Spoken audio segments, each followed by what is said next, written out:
There are two elements to it. One is to inspire the public, get people excited about our future in space, and get people fired up about the future.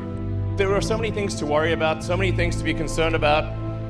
There are many troubles in the world, of course, and these are important, and we need to solve them. But we also need things that make us excited to be alive, that make us glad to wake up in the morning and be fired up about the future and think, yeah, the future's going to be great. And this space exploration is one of those things. And becoming a spacefaring civilization, being out there among the stars, this is one of the things that I know makes me glad to be alive. I think it makes many people glad to be alive. It's one of the best things.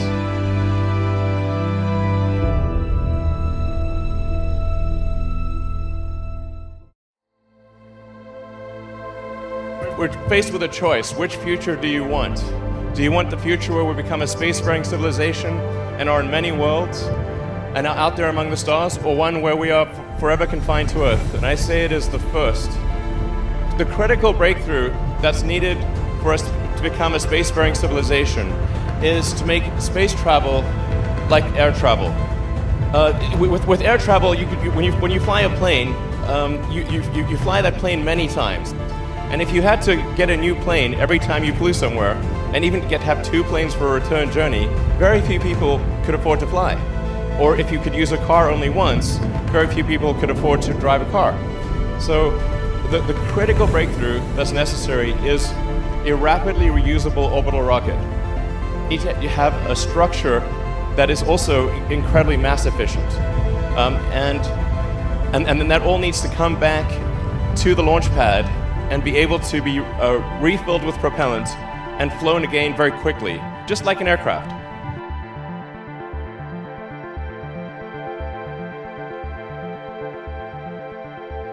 Another key step is refilling on orbit, so that the Starship can get to orbit with, let's say, 150 tons of payload for the Moon or Mars or beyond, and then it can get tankered to fill up its propellant tanks, and so that it can depart from low Earth orbit with 1,200 tons of propellant. This is a very big thing. Your delta velocity is enough to transport 150 tons to the surface of the Moon or Mars.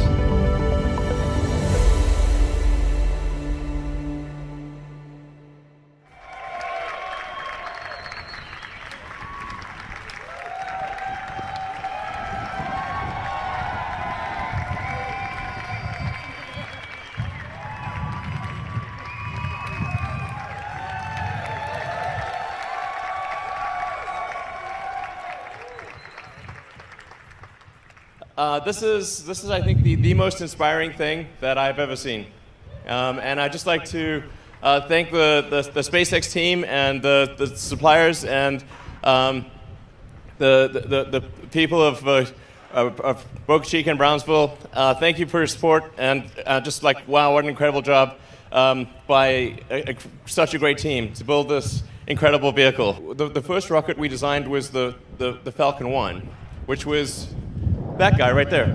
3, 2, 1.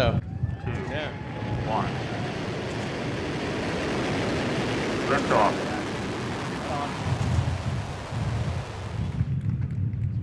Stage separation. Separation confirmed. It was actually our fourth launch, and if that launch had not succeeded, SpaceX, that would have been the end of SpaceX. That was all. I'd run out of money. There were no more investors. And that would have been it. So if that fourth launch had not succeeded, that would have been curtains. But fortunately, fate smiled on us that day, and we made it to orbit. Earlier, I was talking about how Starship enters and how it's controlled.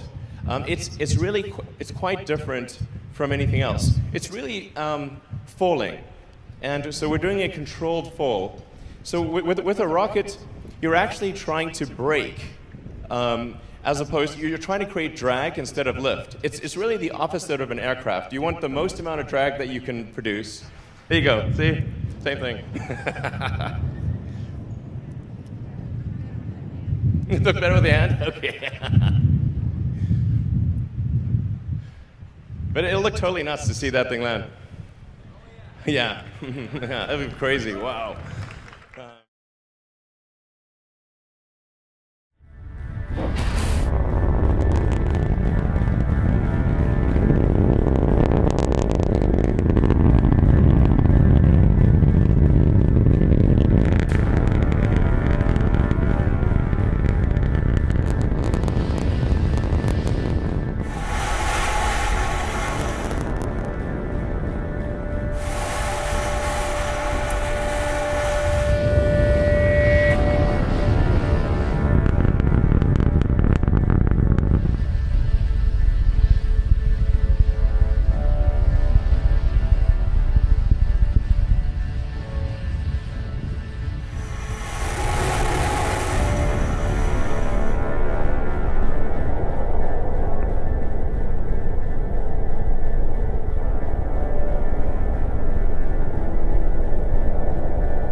Well, I'm trying to make sure that our rate of innovation increases, it does not decrease.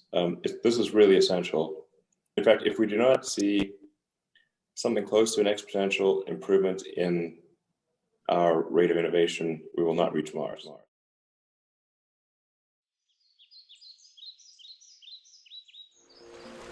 It's been years, since it was first spoken about. And we're like, no way, SpaceX coming here? No, that's going to be insane. And then the first truckload of dirt arrived, and it was like reality. Like, oh my God, this really is going to happen. But at that time, it wasn't Starship or BFR. It was the Falcon, right? It's like, oh, cool, we get to see Falcon fly. That's going to be rad.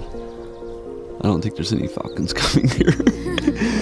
Now it's this monster spaceship that's going to Mars. I look at it, I've been watching it since the beginning, just ring by ring being built and all the testing and changes that have happened. And then now to see, the stacked Starship out there. And I grew up watching all the shuttle launches and on TV, not in person, never have been to one, but I'm gonna get to witness my very first true flight. The anticipation is crazy. I look at it and it's just like, I get the jitters and I'm get all excited. And it was cool as a mom to see something that is gonna change the future of your community, in a big way.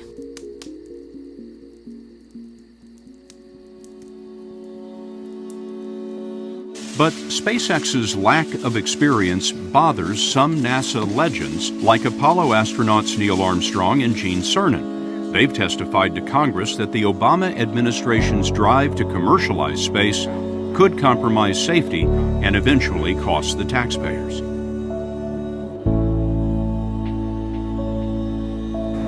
Those guys are heroes of mine, so it's really tough. I wish they would come and visit and see the hardware that we're doing here. And I think that would change their mind.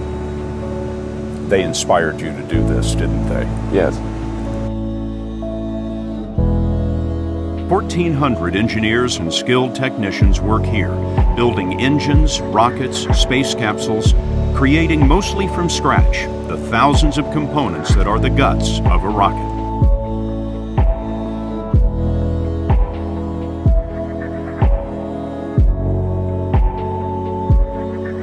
did you think, I need to pack this in? Never.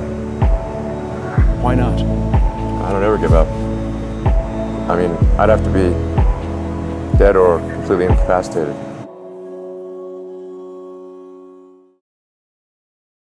I think I've learned a lot of lessons about how to make things go fast, and then I've propagated those lessons to the SpaceX team, and there's just like an incredibly talented, hardworking team at SpaceX. Yeah.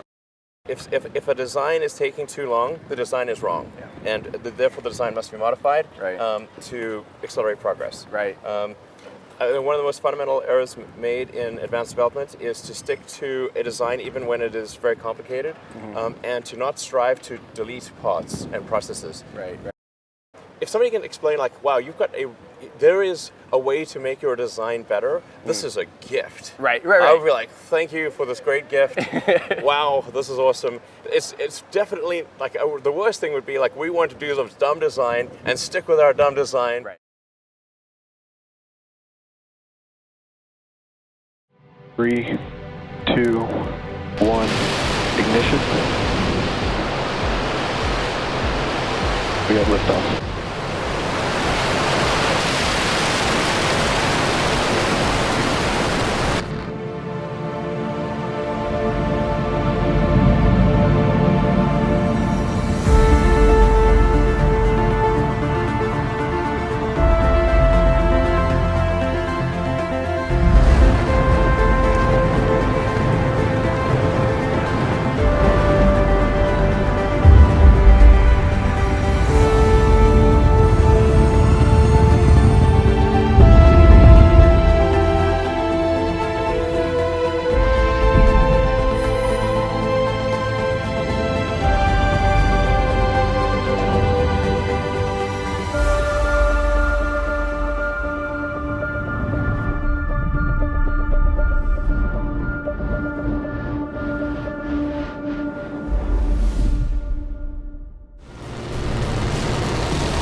I do think what this heralds really is fundamentally a new era in spaceflight, a new era in space exploration.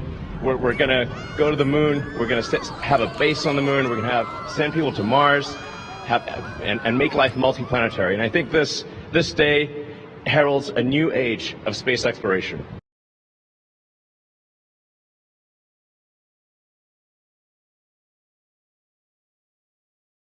And the sun.